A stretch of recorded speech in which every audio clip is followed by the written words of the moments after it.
I'm a guy that's in the entertainment space, art space, in different subcultures for sure. Between the music that I've done and I do with the band, as well as what I do as a creator, being in the comic book stuff, which we'll be doing that stuff as well ourselves as actual creators in that space. But you get it more of in the content creation space, as well as the political realm and all these different things that you do and you're a part of that I am, that are more so geared towards people that are more in the artistic, not all, well, no, they're autistic as well, some of them, but more artistic, not autistic, artistic side of things. And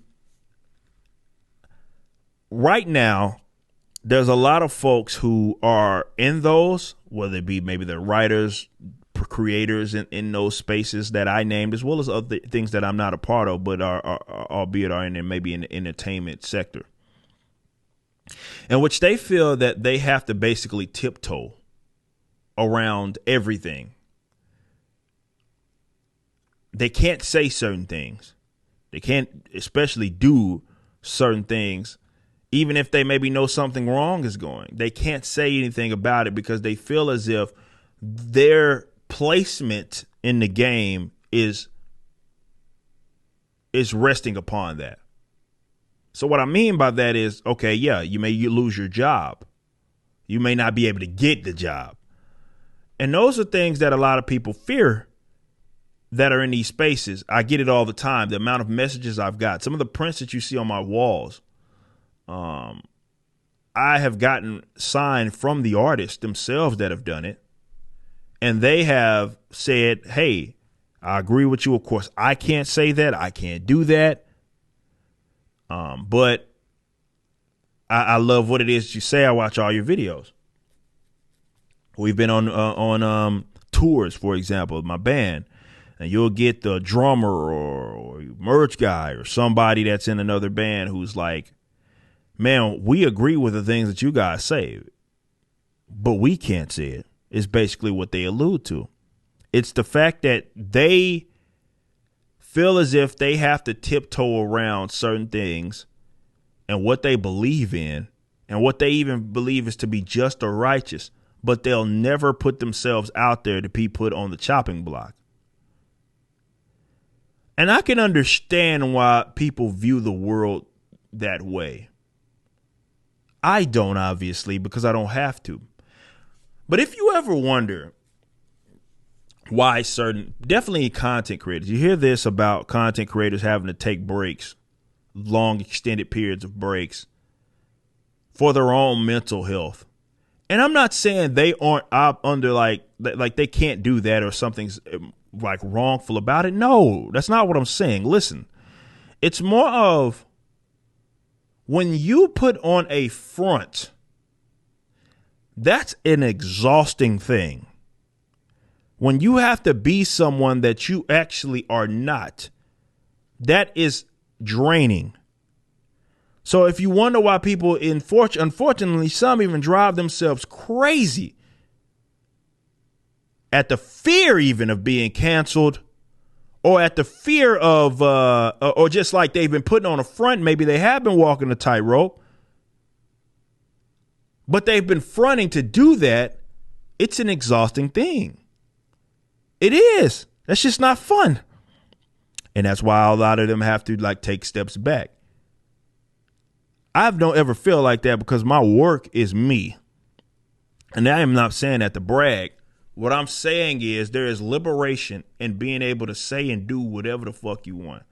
Realistically speaking, obviously, there's a certain etiquette with certain things that you need to do, and you have to be able to read the room. However, for the most part, there is avenues and there are channels for me to say the things that I'm actually feeling somewhere, and I do that. Now, yes, does it comes with its set of ostracism? Yeah, of course. You don't think backwards.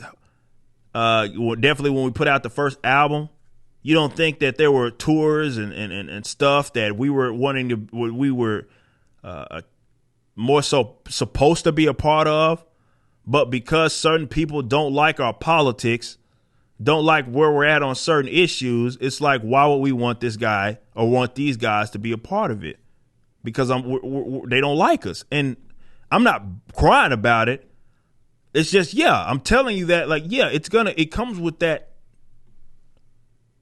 But from a creative standpoint, I feel good, bro.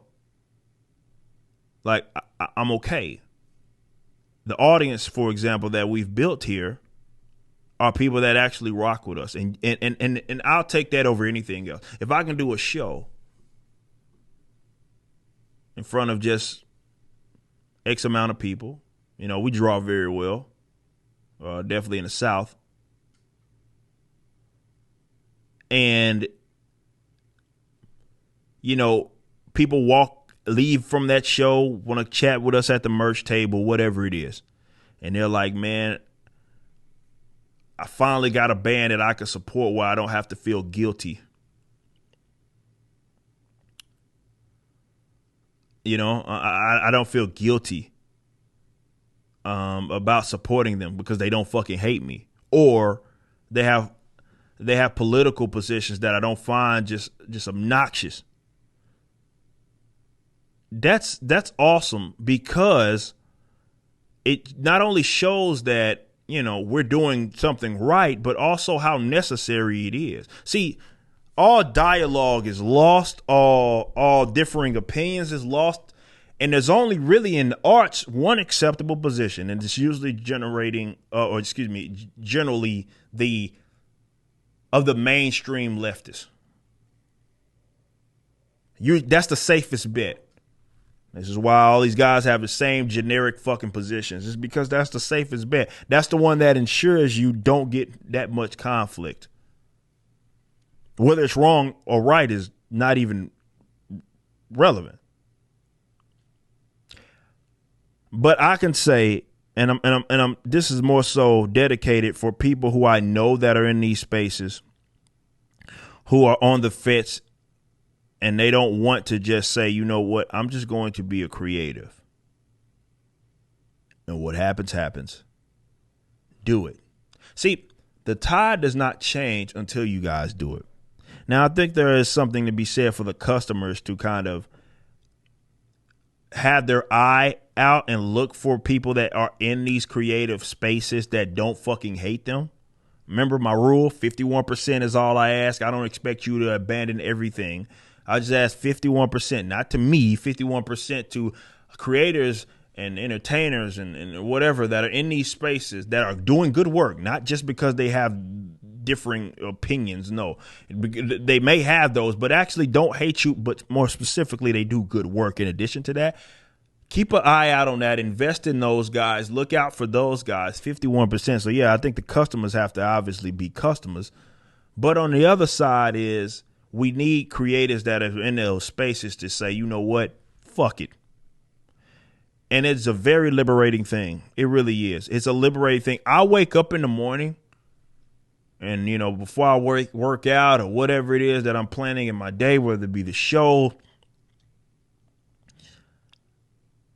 it's not exhausting, maybe sometimes for my body, but not exhausting mentally, at least, because there's no front here. I'm not putting on a front. There's no switch that I have to hit to try to be someone else. What you're seeing is me. And I get it that there are going to be people that disagree with me. There are going to be obviously people in my own audience that don't agree with me. And I'm fine with that. It doesn't gear what it is that I say necessarily.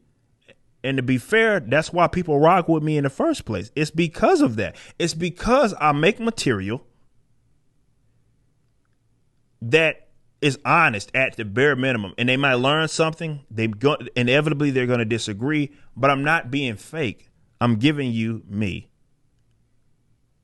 I'm giving you me.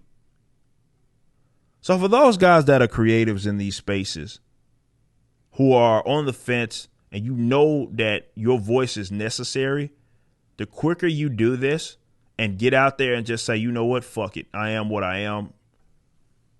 Leftists are going to hate me, whatever. the pendulum will start to swing back. You just watched a clip from my podcast, For Canon's Sake. Catch us live at 12 p.m. throughout the week over at youtube.com/YoungRipper59 and follow us over at odyssey.com/@YoungRipper59. If you want to watch the entire video cast after the show is over, just be sure to become a member on the YouTube channel. Of course, the full audio portion of the podcast is available for free on all major digital platforms, or just visit forcanonsake.com.